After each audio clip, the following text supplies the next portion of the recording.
Welcome, and thank you for joining us for today's discussion about the impact of COVID-19 on the courts. There are numerous courts to cover, and all have had to make adjustments of some kind. Today, we will focus on two, the Lucas County Common Pleas Court, and we will hear from Judge Ian English. We will also hear from the Toledo Municipal Court, represented today by Judge Nichole Khoury. Today's conversation with our judges will address the impact of COVID-19 on the courts, its operations, cases, attorneys, and moving forward. My name is Heather Carnes. I'm the Assistant Dean of Career Services and Alumni Affairs here at the College of Law. As guests are joining us, I want to share a few notes about how we will handle questions today. Attendee names are not visible to other attendees. They are only visible to hosts and presenters. Therefore, you will only see your name in the attendee list. For today's presentation, we request that you submit questions using the chat feature, which I will be monitoring throughout the session. We will route questions to Dean Barros and the panelists as we begin the latter portion of the session. To access the chat feature, click on the chat icon at the bottom of your screen. The chat panel will appear in the right bottom column. Additionally, if you would like to change the view on your screen, you can click in the upper right corner to expand or reduce the view. Now I would like to turn things over to our moderator for today's session, Dean of the College of Law, Ben Barros. Thank you, Heather. Judge English, Judge Khoury, thanks so much for joining us today. What I would like to do, if I could, is ask each of you, because we have a lot of alumni and current students joining us today, if you could just give a quick career bio and maybe talk a little bit about your court and the type of cases that you typically handle. So Judge English, could we start with you? University of Toledo, College of Law, class of 2000. Spent about 8 months in private practice doing primarily criminal defense work. Joined the prosecutor's office in September 3rd, 2001. And handled in the adult felony division cases ranging from petty theft to aggravated murder. In 2014, I ran for a seat held by the Honorable Frederick McDonald, was successful, have been there ever since, and helped start a drug court that began in April of 2016. Okay. Great, thank you. Judge Khoury. I graduated University of Toledo Law School as well in 2001, and have a very similar path to Judge English, except I worked for the Public Defender's Office for 16 years. I was in charge of Sylvania and Maumee Municipal Courts and did that as well as had a private criminal defense practice, primarily criminal defense. I had I dabbled in some other things, but that was my main forte while I was privately practicing. In 2017, Judge Christensen decided to retire, and I ran for that seat as well successfully. So I am starting my 3rd year in Toledo Municipal Court, and obviously we handle all misdemeanors, civil cases under $15,000, and felonies. We do arraignments and sometimes resolutions, but certainly cannot take a plea on a felony or sentence on a felony. But we are an extremely busy court in municipal court. Got it. Yeah, good. Thank you. All right. So the general topic of discussion is how the COVID-19 crisis is impacting law. And today we're going to be talking about how it's impacting your courts. And I'm sure there are a lot of different things we can talk about, but Judge English, let's just start with you. Big picture, how's this crisis affecting what you do every day? I no longer do what I would normally do every day. Ordinarily in Common Pleas Court, you walk through the halls, you'd see it full of people as different courts holding criminal dockets, civil cases, civil trials, criminal trials. Starting in mid-March, the court reduced from a full-time workday to a half-time workday. We are open Monday through Friday, 8:30 to noon. We are currently not handling any out-of-custody cases, generally. and only holding in custody matters by way of some sort of video conferencing program, typically Zoom so far. We have, to my knowledge, not had any jury trials in the month of March or April. And our civil dockets, for the most part, although there are some judges that have been holding settlement pretrials, those matters are generally being continued to some time in the future. Okay. How about your drug court? Initially, when we first went into, I don't know how to describe it, reduced hours, drug court stopped. It actually stopped on March 12th, I believe. We were supposed to hold drug court docket, and I canceled it because of the nature of the crisis. Since then, we've started doing Zoom dockets Monday afternoons and Thursday afternoons. Okay. How about you, Judge Khoury? So again, I mean, obviously, Judge English deals with much more severe crimes than we do in Toledo Municipal Court. However, I would say our volume is at least doubled, if not more. On any given day, you know, you may have 100 cases for a misdemeanor arraignment docket, and all of those things are just stopped. So what we are doing, we started with having 3 judges here, the courtroom 4 misdemeanor arraigning judge, the courtroom 3 felony arraigning judge, and then the duties judge. And we are now down to 1 judge that is here handling everything. That is me this week. So what happens is we are doing any in custody arraignment or preliminary hearing or trial via video as best as we can. Obviously, if there's not going to be a resolution, generally speaking, being in Toledo, we don't have a ton of preliminary hearings. I haven't had one yet. Most of those get indicted to the grand jury. So they've got a good system worked out with Lucas County over there in terms of which cases are going to go over and which aren't. So the bigger issue has been if a person's got a trial date. So you've got somebody in custody, they've got a domestic violence. Obviously, my whole concern this whole time is, you know, we still have a constitution, we still have the rule of law. Those are things that are important to me. And I understand not transporting a defendant over because we are trying to avoid, you know, exposing anybody to any potential issues. But I'm not just going to throw away their rights because of that. So my public defender, my prosecutor, obviously we have 7 judges, we have 7 different prosecutors, 7 different PDs. So we all handle our courtrooms differently. With my cases, I've been really pushing the video arraignments and the video conferencing for the first date so that the public defender doesn't have to physically go over to the jail, doesn't have to be, you know, in the same closed locked room with the defendant, and gets an opportunity to discuss with them a plea agreement, gets the opportunity to talk to them about resolution, possibly resolving the case. And I have not had one not work out yet. So we're doing as much as we can by video. Unfortunately, Toledo Municipal Court just isn't really set up that well for videos. We just aren't. In a perfect world, you'd be able to do that. But as I'm sure Judge English knows and remembers, you have an attorney who is scheduling 7 different court dates in 7 different courtrooms all at the same time. They can't bounce around and do everything. We are doing some out of custody things. We have motions online right now on our website that allows somebody to ask to expedite their hearing based on the fact that some kind of an emergency. So both a victim could request it. They're in fear for their safety. They really want to have this temporary protection order hearing. A defendant can request it.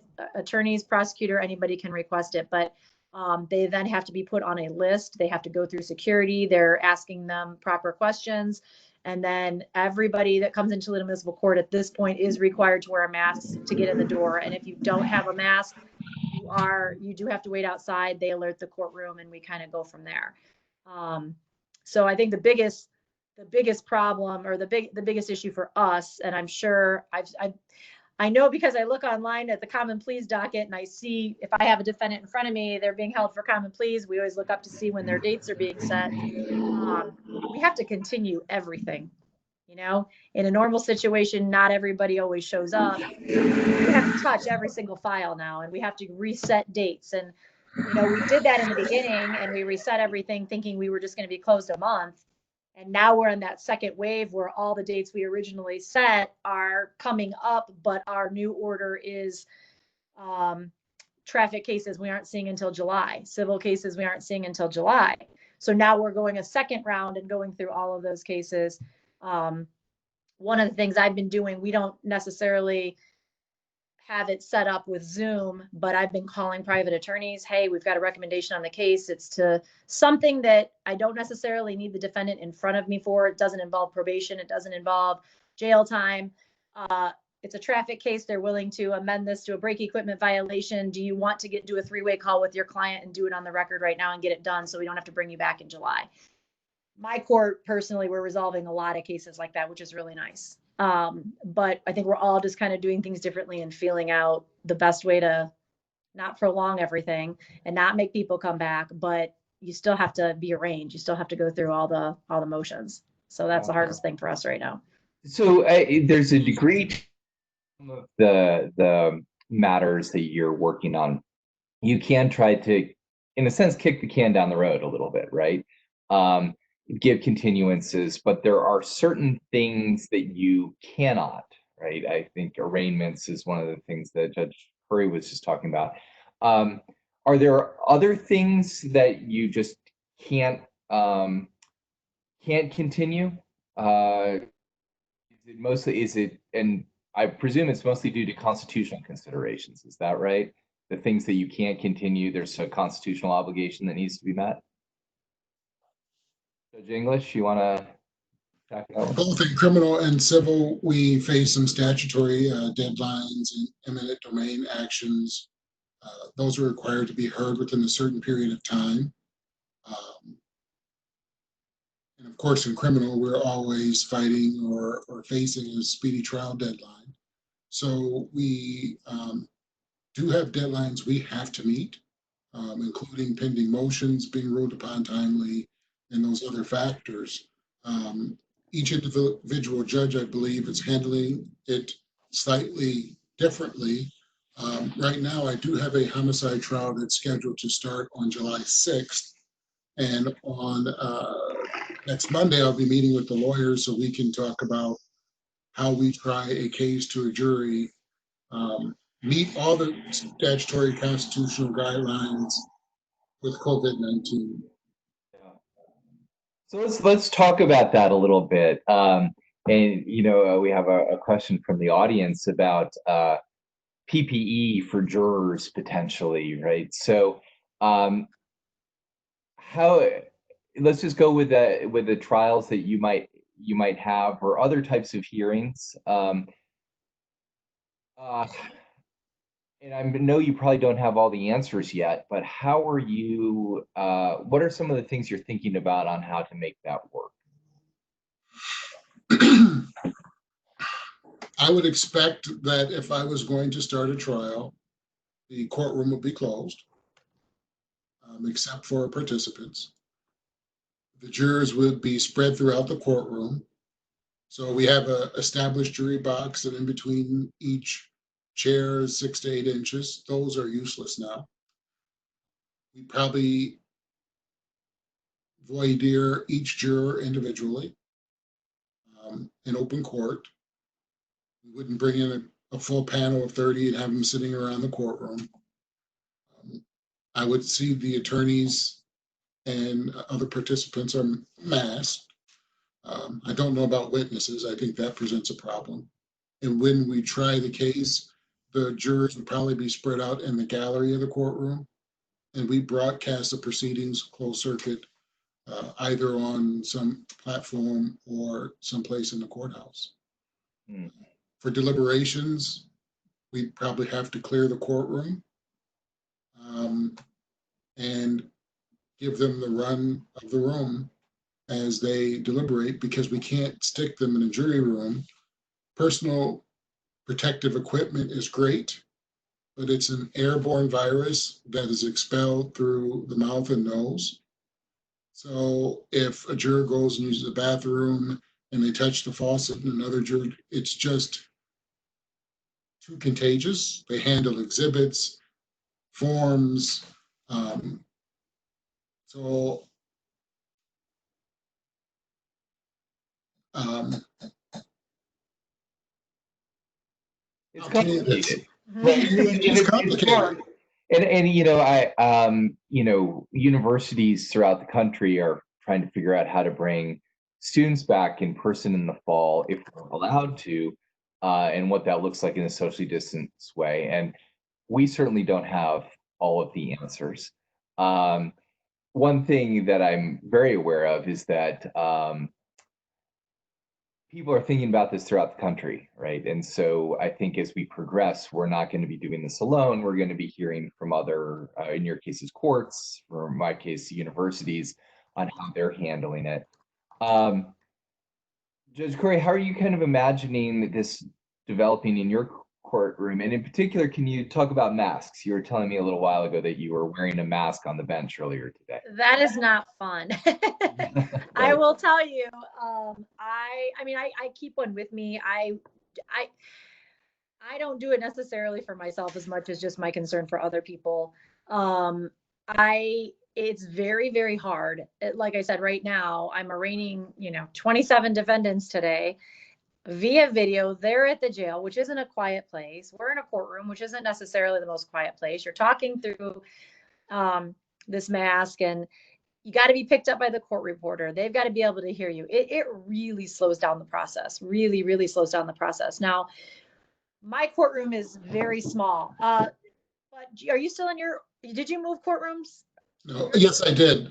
Okay. And we Okay, so you're remodeled not it, in so it's one. much larger now. You're not. When I was in a wheelchair, I couldn't even get into Judge English's courtroom at one point. I was like sitting out in the hall. Mine is very small. We've already gone through, and we think we're going to be able to fit like 2 defendants in each pew and 1 in each of the front pews. What we've done, and it sounds, like kindergarten, but you know what, you got to do what you got to do. They've gone and took painter's tape in our arraigning courtroom, and they've put X's on the seats where everybody is to sit. We've gotten stanchions to block off. I mean, let's face it, and Judge English can attest to this as well. I love the defense bar. I'm part of the defense bar, but we like to be up into things, and we like to be up around the clerks and everybody, and always asking questions. That's going to have to stop. They've got stanchions now in our courtroom that are going probably about 3 feet away from the bench. And then it kind of goes from where my law clerk is all the way straight across the courtroom. So they can't just walk up to the court updater anymore, who works for the clerk's office, and be hovering over her when she is entering their information before they take the file. So it's going to be a lot of, hey, here's this table. When we're done with the file, we'll put it down there for you, and then you go over there and get it. The spacing in my courtroom is going to be difficult because it's small. But we're just trying to figure out. And then there's the question that we've talked about today. I mean, what defense attorney doesn't want their defendant standing right next to them? If they start opening their mouth and saying something you don't want them to say, you need to be close enough to kick them, right? I mean, that's the first thing. And B, if somebody wants to whisper something in your ear, or, hey, don't forget about this, they've got to have that ability to do that. So my policy is, look, everybody's required by the court order to wear a mask to be in the courtroom. If you public defender or you private attorney, I will have a spot for you to stand that will socially distance, and your defendant can stay at the table. But if you choose to go over by your defendant, that's your call. I would think most attorneys are going to do that, but I think it's up to us to provide at least a spot that we say, this is where defense attorneys stand. But other than that, it's going to be difficult. Our hallways, if you ever walk through Toledo Municipal Court, I mean, the hallways are slammed and they are just packed. So, that's the other thing. So the thing that we've tried to kind of do is gradually, starting May 18th, we're just doing all criminal cases and DUIs. In June, I believe it's all civil cases start to come back. And then in July is all the traffic cases that are not OVI. So we're really trying to spread things out so that each of us only have maybe 10 to 15 things on our docket. And then we're staggering the times. So whereas before everybody got a court date at 9 a.m. and, obviously there's a million reasons why we do that. Now it's like private attorneys at 9, public defender clients at 10, pro se defendants at 11. just in the hopes that that maybe only brings 3 or 4 people into each time slot instead of 300 people into each time slot. So I'm kind of a maniac when it comes to my docket anyway. I touch every file, I read every case, I look at everything and see what I can get resolved. Really micromanage it as best I can. And my prosecutor is great. So we're really trying to take those steps so that July and August aren't just insane, because right now it's lined up to be pretty crazy. So it's like baby steps. Yeah. One thing you were talking about was the potential for closing the courtroom to spectators. Just Mhm. are there constitutional concerns about that? About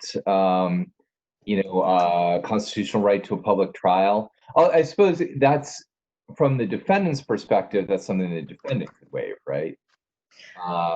My opinion is, I mean, right now we have the order, no entourages. If you aren't a necessary party, you aren't allowed, you're not going to be allowed in the courthouse. Now, exactly what you said. If a defendant wants to put up a fight about that and they want to file a motion and say, I deserve to have people there, then that's a motion that'll need to be ruled on and have a hearing on it. But until somebody does that, which they haven't yet, cross that bridge when we come to it at least. But I'm, again, not dealing with things quite like Judge English is. So he probably has a different answer. I'm not sure. Judge English, what do you think about that, about the public trial issue? It's definitely a constitutional issue. Our proceedings are open to the public ordinarily. Under this circumstance, however, open to the public is probably going to be something different than what it used to mean. We simply, in most courtrooms and common pleas, we don't have the space to hold participants, family, victims, jurors in the court in a way that provides any social distancing. There are some cases that have been ruled on, not under these circumstances, under different circumstances, where it has been found to be permissible for courts to provide closed caption feeds of court proceedings to interested members of the public to meet the open court requirement. We also face issues even before trial with Marcy's law, because the new constitutional amendment that was passed that memorialized victims' rights in the Ohio Constitution requires victims to have the opportunity to be heard at certain times of proceedings. And so we also have to set up a way where they have a different level of access than an ordinary member of the public, because just a closed caption feed doesn't give them the opportunity to be heard during the proceedings. These issues are going to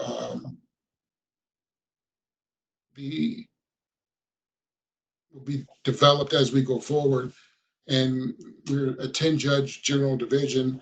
And my guess is if you invite 10 judges to talk on this issue, you'll get 12 different answers. Can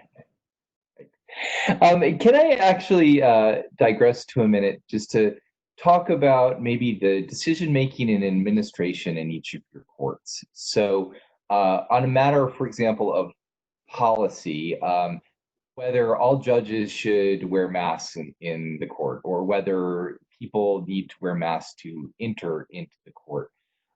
How is that decision made? Is there an administrative judge or chief judge who's generally making the decisions? Is it a kind of decision of the whole where you talk through this? How are you making these kind of decisions? We do have one administrative judge, and that's Judge Dean Mandros. He's been administrative judge now for almost 2 years. And he has the ability to make a substantial amount of decisions. He has, in this crisis, sent out email requests to see what the take is from the other members of the bench. When it comes down to what our court is going to look like when it's open, I am certain what we're going to do is meet as a body and develop that policy, one that we can all agree with and follow.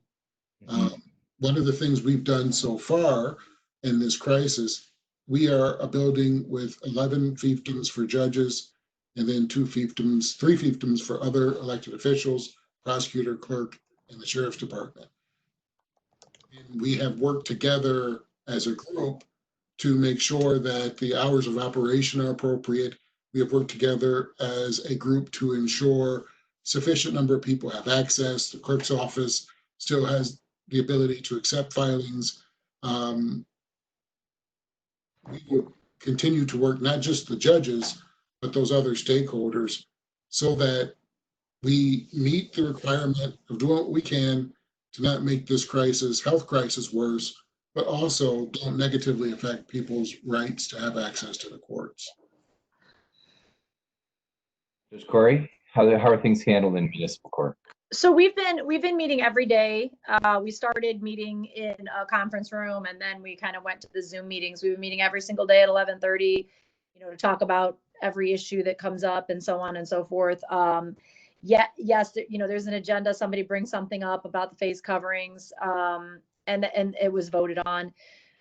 We do it as well. Have an administrative judge. Judge Kuhlman is the current administrative judge, but it's everything is a vote. And I will say that, in normal circumstances, we all pretty much agree. This pandemic has definitely been something where, as Judge English said, I mean, there's definitely been a different opinion on everything that has to do with how to handle the pandemic.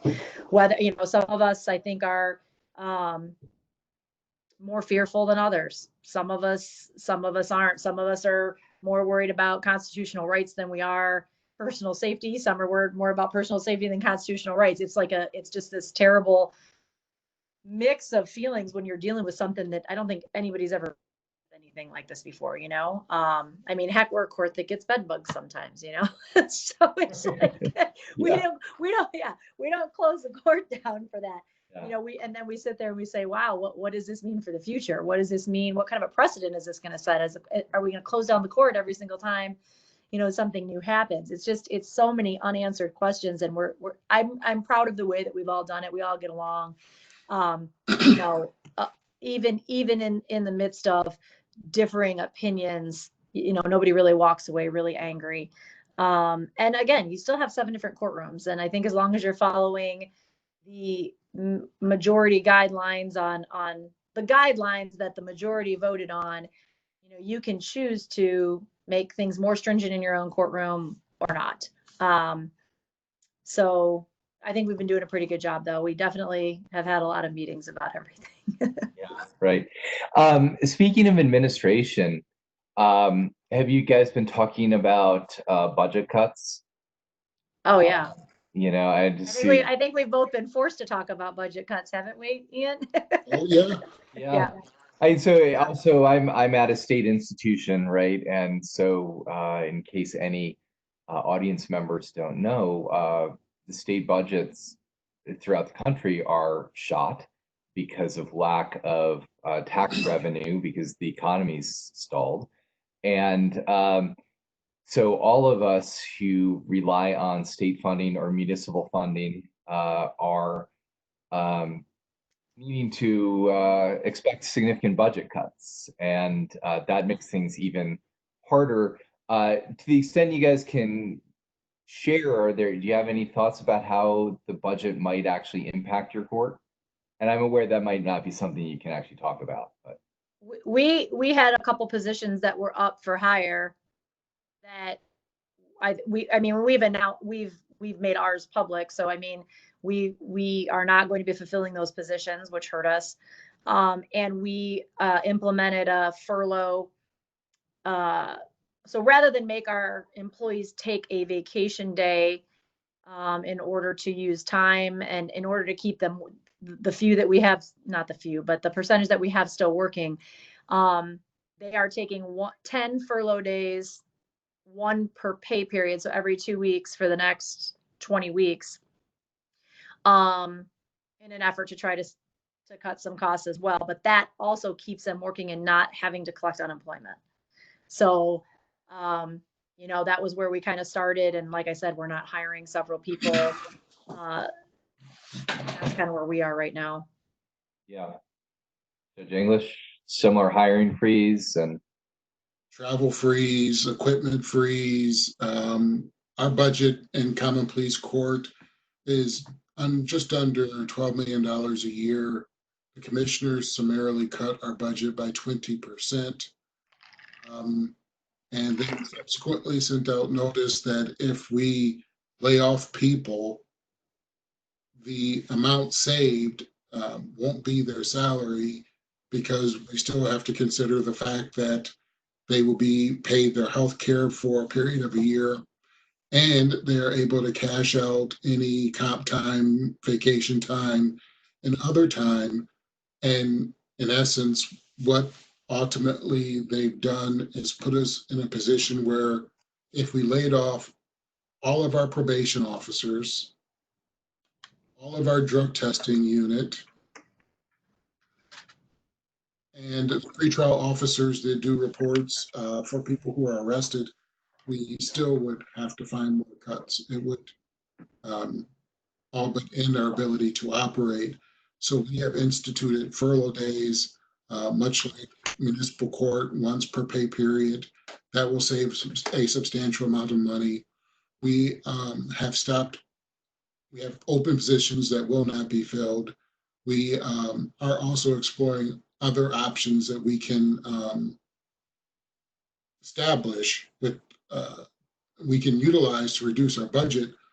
Ultimately, what hurts courts, and I'll speak for Toledo Municipal Court as well, is that when our funding authorities are going through magnificent times and they're pulling in a substantial amount of revenue, and they're increasing the size of this department or that department or this unit or that unit, courts are stagnant.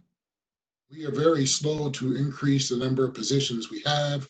We operate on a we need what we need basis. Therefore, it's more difficult for us to cut at times like this, because we haven't added the type of fat that we need to meet the budgetary crisis. We have to operate.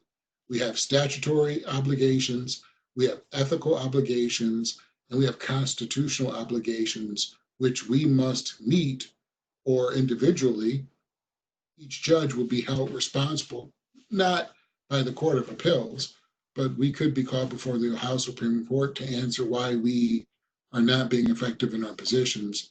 And that puts us in a very difficult balancing act, recognizing that we may be facing the worst economic crisis of our lifetime while still trying to figure out a way we can efficiently and effectively conduct the business of the people. Judge Khoury, similar thought process for you guys? Yeah, I mean, you know, we're just all taking everything one day at a time, and it's like the last thing that we wanted to hear about was the budget cuts that we knew were coming and those kinds of things. And we're doing the best that we can. And I guess at this point, we're just going to wait and see if what we did is going to be enough, which we're sure it's, you know, not going to be, and then get direction from there on where to go. I mean, we're a busy courthouse. We're already short staffed. We're already trying to make the sacrifices, hoping that being proactive about something like that will buy us some time on having to deal with anything further. So, yeah, you also probably could stand to invest in some technology right now to make some of your lives easier and make things work better. And you probably don't have the money to pay for the technology. yeah, I mean, yeah. I'm guessing that that's going to be a big ask that none of us are going to be able to ask right now, but it sure would be nice. You know, the other problem is too because trust me, like I said, I'm trying to get as many attorneys as I can on the phone and try to do things that way on the record. No offense to some of my favorite attorneys, but some of them don't know how to use WebEx. They don't know how to use FaceTime. They don't know how to use Zoom. They don't have the phone capacity for it. Thank God my buddy Alan Conniff isn't still practicing. He still carries a wall calendar to court, you know? So, you know, you do have to remember that kind of stuff too.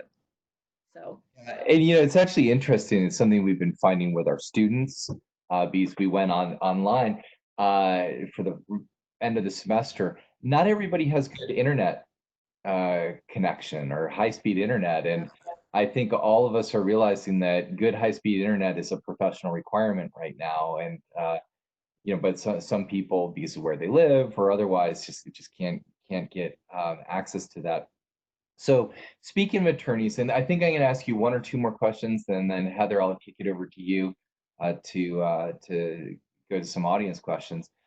What are you hearing from attorneys about this crisis and about what they're concerned about? I'd imagine a lot of them are concerned about their health and say, I'm sure they're saying to you, Judge, I need to represent my client, but I don't want to put my personal health at risk at the same time.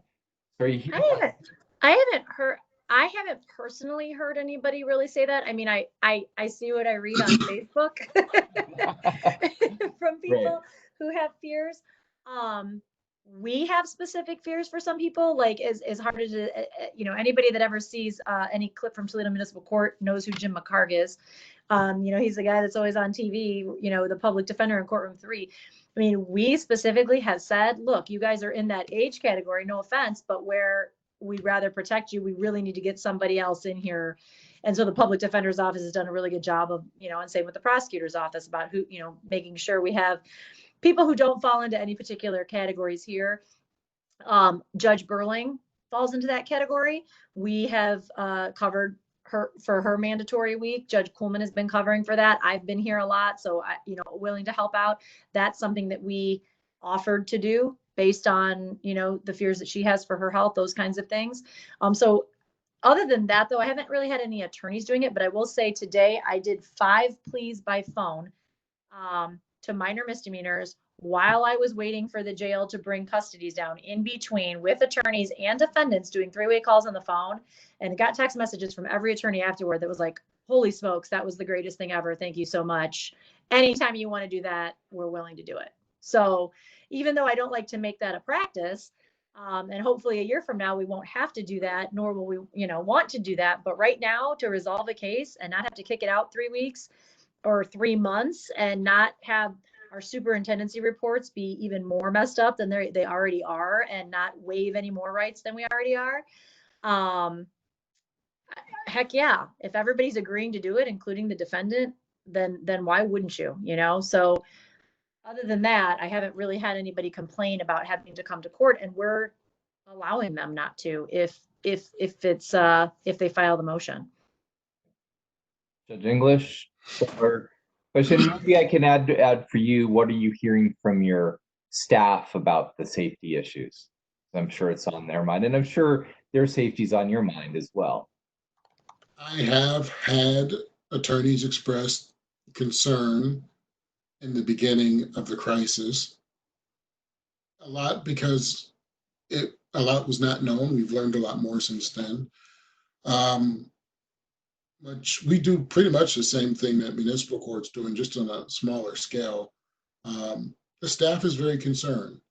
They're very concerned about opening up the court, coming back in close contact with a large number of people. Some members of my staff have had family that suffered from COVID-19. The most recent is the clerk for our drug court. She has a son at his early 20s that was going to be in the police class this year. He's a healthy, strapped-in 24-year-old kid, and he was brought to his knees, couldn't take 10 steps without losing his breath, and ended up in the hospital with COVID-19. So recognizing how serious this disease, this virus is for so many people, everybody's a little afraid. It takes effectively 10 years off of your life. If you effectively, people are dying 10 years, some people are dying 10 years earlier than they ordinarily would. I myself have plans for those 10 years, and I would assume a lot of other people do. And it's fear. I expect that when Common Pleas Court opens up to the public, you'll see plexiglass in places to protect staff. You'll see plexiglass in places to protect jurors. Clerk of Court's office will have it. Prosecutor's office will probably have things installed. Court security will require some form of screenings. There'll be some requirement for face coverings, and you'll see a lot more disinfecting going on throughout the workday in that courthouse. One of our biggest fears was the clerk's office because, I mean, they come into contact with money, people paying fines and things like that. So one of the things that we did right off the bat, we gave everybody automatic stays on their fines, 90 days. Just, it was automatically done. And we are only taking online payments right now. If I remember correctly, I think we're going to continue to do that until July. And our duties court, which is normally a complete free for all, is limited to just turning yourselves in on warrants and open warrants, bench warrants and open warrants when we open up on May 18th. Normally I'll get somebody who wants to come in and talk about fines and costs or anything like that. We're preventing all of that in an effort to try to protect the clerk's office. They do have plexiglass, but they're having direct contact with more people than we probably are. So those steps have been in effect since March, probably 15th or so, and those are going to continue through July. Probably longer. Yeah. Heather, you want to ask some of the questions? I see some are coming up both on the chat and the Q&A. I'll go ahead and start with moving on from the plexiglass and Judge English, what you were saying about space for jurors, et cetera. Do you envision, is there any possibility of envisioning a remote jury? Do you see that happening? I've thought about that. For the trial, I think that is possible. The issue comes for deliberation. No one can be present for a jury deliberation except jurors. And so if it was remote, who monitors, who's able to attest that only the jurors were present for the entire deliberation? Even if you assume that no one enters the web conference, what if another juror is doing it in their home and their spouse or partner is nearby? How do you certify that those conversations aren't being overheard and their discussions aren't being influenced by outside sources? I would be adamantly against any kind of a remote jury. I mean, this is a person, let's talk about the most important of constitutional rights. I mean, this is a person who's gone through the process and is electing that this is what he wants to, to defend himself. He wants a jury, and it is hard enough as it is to hear what's going on a witness stand with them 20 feet away from you. Doing it remotely, everything ends. I mean, there's you guys wouldn't know if I had 15 people in my room right now. You don't know any of that. I worry about this, the issues of whether that's all secure, but again, I'm a lot luckier. We don't have as many jury trials as they do in common pleas. But that would be something that I don't, first of all, as a former defense attorney, I don't see any defendant waiving his right to have the jury be present and agreeing to something like that. If that means that I have to push off a case or I have to do something and my superintendency report gets completely screwed up because of it, then that would be something that would be more important to me to do than it would be to violate any constitutional rights or worry about a time guideline. That's just me personally. I would presume other judges will think differently. Still good to hear your thoughts, and definitely we start thinking about these things because as they come up, they're issues that we will deal with. So thank you for that. The next question is, how are or would you advise attorneys handling meeting with clients, especially when there is insufficient technology available to do it elsewhere or in any other fashion? Can you repeat that? You cut out for a second. How are you or would you advise attorneys handling meeting with their clients, especially when meeting in person is necessary but unavailable due to insufficient technology? I mean, again, there's some personal responsibility on how attorneys decide to handle their caseload. I mean, one of the things attorneys are going to have to start doing, with all due respect, is a lot of times they come into court not as prepared because you know what, you got the law clerk right there who's going to run your recidivist for you, or you got your law clerk who's going to run your traffic reinstatement sheet for you and do all this stuff. Well, those are things that you can get online too, and just the same place that we're getting them, and you can go in and do that. If they can't do it over the phone. They can't do it via FaceTime. I mean, I can't imagine there are too many offices that are 6 foot by 6 foot. There's going to be ways for them to meet with people. Our conference rooms are certainly small here, but you know what? Come over to Toledo Municipal Court at 3 p.m. when there's nobody here and stand in the hall and talk to them if that's what you want to do. But I think that attorneys are just going to realize that at some point we're going to have to all get back to going to court, and we're going to have to all get back to handling these cases, and however they choose to do it the most safe way they can for themselves and their clients. Hopefully they won't bring the husband and the 3 kids and the babysitter and everybody else to drag them all into court or to drag them all into an office. Hopefully people will be a little bit better about offering to help because of all this with childcare and things like that. We all understand a lot of the clientele that we deal with don't have the funds to do that. So it's a lot easier to bring their children with them to court. Well, things have changed drastically for the country in the last 3 months, and people are going to start having to adapt to the new normal.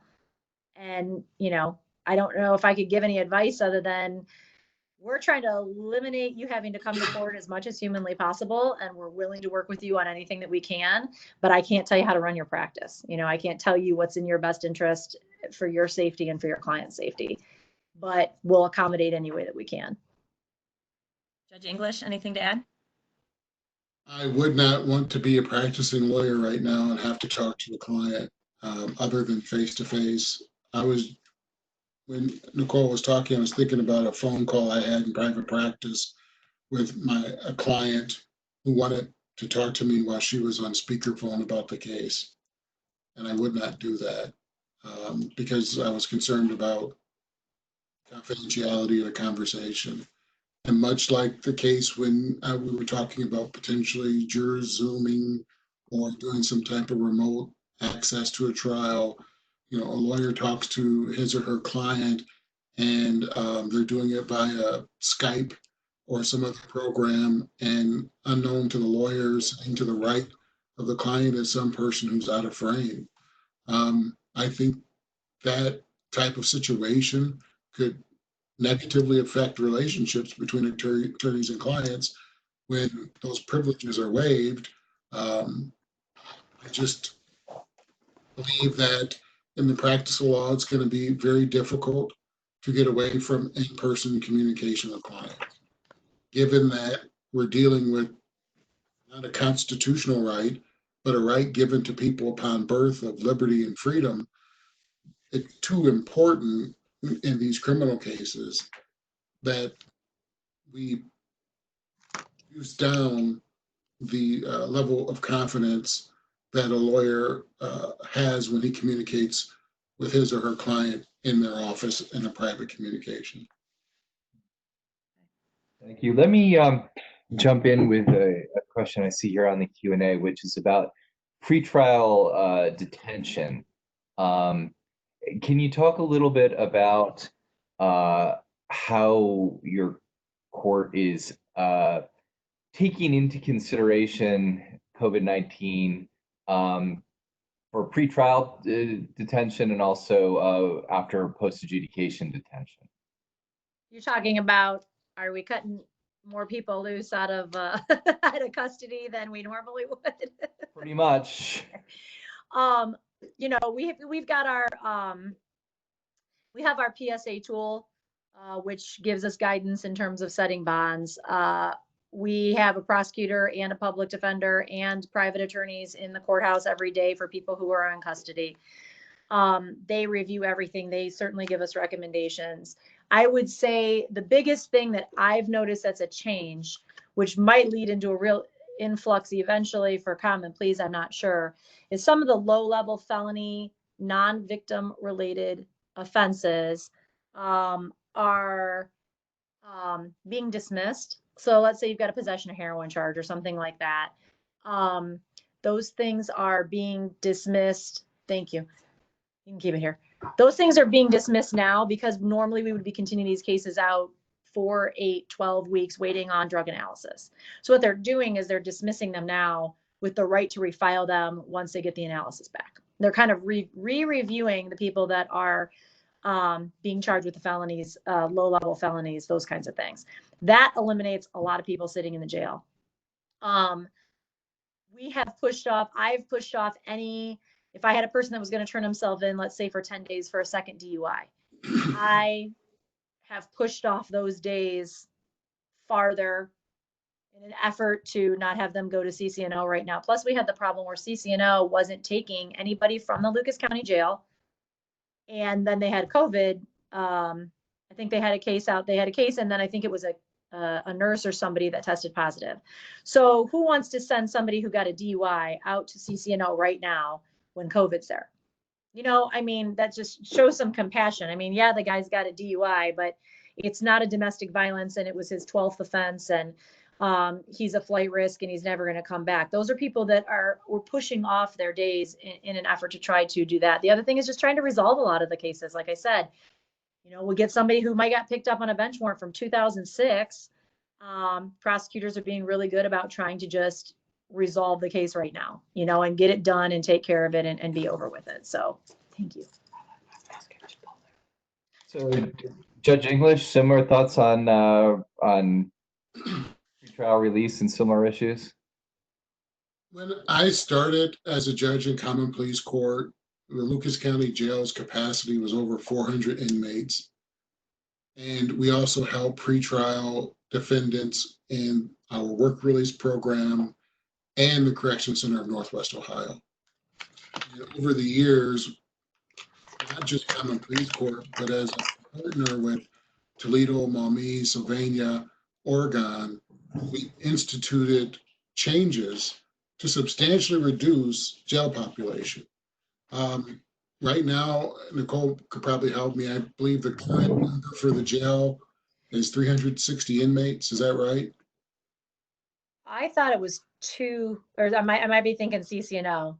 I thought it was CCNO. Like, yeah, I was thinking CCNO. Then it's like, it's not 326 or something like that. Does that sound right? The reason why we don't know. It's in the low 300s. The reason why we don't know is because we don't reach that number anymore. When I started every weekend, some evenings I would get a call to let people out because we were exceeding the federal court mandate. We've already substantially reduced the number of people we keep incarcerated pre-trial. And my honest assumption is, from the conversations that we've had collectively in common pleas court, you'll find even fewer people are being kept pre-trial during this crisis, because we don't want the jail to become an affected population and unduly harm individuals who are held there. I believe that pretrial detention is more than likely at the lowest level it's been in my lifetime. In my career, and I've been in common police court, I've been in that building since 1993 in one capacity or another. And that jail has never had fewer people in it than it does now. I have one person at CCNO right now. I usually average between, I would say, 7 and 15. I have one person that's there right now. Thank you. A specific question for you, Judge Khoury, attorney. I have a minor case with Judge Khoury in June. Should I call and try to resolve it now? Yes. Oh, sorry. What does minor mean? I would suggest calling your attorney. If it's a public defender client, you can certainly call the public defender's office and leave him a message. My PD likes to work every day. He's good. If it's something that can be worked out and we can do it over the phone, we absolutely will do it. I'd call the attorney on the case. If you don't have an attorney, they can call my law clerk, and her number is listed online, and just ask the same question. And if it's something we can do, then we will. Obviously, if it's something that we can't do, then you know, we can't do it. But absolutely, I would happily look at any, you know, traffic stuff, maybe drug offenses that are going to be reduced to minor misdemeanors, minor things. If the prosecutor makes a recommendation to taking over the phone, I would absolutely do it ahead of time. Great, thank you. Heather, maybe one more question and then we should probably wrap up. That sounds good. Okay, so this is another juror question and jury question. Do you think a defendant in a murder case will get a fair trial by a jury in these circumstances? Jurors having to risk their health being on a jury, they may just want to get out of there as quickly as they can. Do you think that that would impact things? I think, the- go ahead. I yield to you, Nichole. I was just gonna say, I think we may need, which is gonna make the problem worse, we may need larger jury pools because we are going to probably start seeing more excuses like that. That is the first question, is will we ever have enough people to make a jury? My guess is that since the COVID crisis began in March, I'm a member of the Ohio Common Pleas, I'm a trustee of the Ohio Common Pleas Court Judges Association. And in the state of Ohio, there's been one jury trial. And it was in a small county with no COVID cases. So the question is, can we get enough people into the building to form a jury? And if they are there by force, they'll be mad at everyone. Can a defendant get a fair trial? Right now, my guess is that you are forcing jurors into the building to hear your case. They're going to assign blame somewhere. If it's the prosecutor's office, they'll suffer for that. If it's the criminal defendant, they'll suffer from that. If it's the court, they'll suffer from that. I was still practicing criminal defense law. I would strongly urge my clients to continue their case until after the crisis. As long as they're not sitting in custody, as long as they're not sitting in custody, and I agree with you 100%. What would have been nice is, had the Supreme Court come out right from the start and said, okay, here's what everybody's going to do. Unfortunately that didn't happen. And we're all trying to operate within the guidelines. They have told time for us on many things, including arraignments. You did mention that earlier about the arraignments.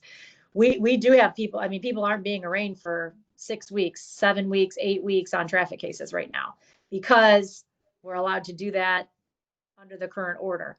Haven't had any complaints yet. There, again, we've got that motion on there that if you really need to expedite your case, I had a guy today, I've got my CDL, I've got this is holding this up. I really need to get it resolved. So, we talk to the prosecutor, can we get it resolved? We get it resolved, or we allow them to come in the court. It's a domestic violence. I want a temporary protection order hearing. I don't want to wait 6 weeks for a temporary protection order hearing. Prosecutor or the victim can file and say, no, I want to keep a hearing date and I need it set, I need it expedited. And if that gets granted, then we just put them on a list to come into the court and do it. But I agree with Ian, if I have a client that's out of custody, I'm gonna kick my case out and make sure it's a good time for everybody to really be ready to hear the case. And maybe wear the prosecutors down a little bit more. All right, Ben, any final words?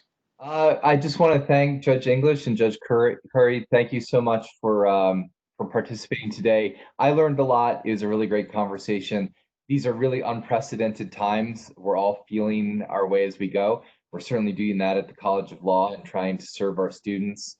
And so I know you guys are doing a great job. And I was really impressed, not surprised, but very impressed with the thoughtfulness of the discussion. So thank you so much for joining us today.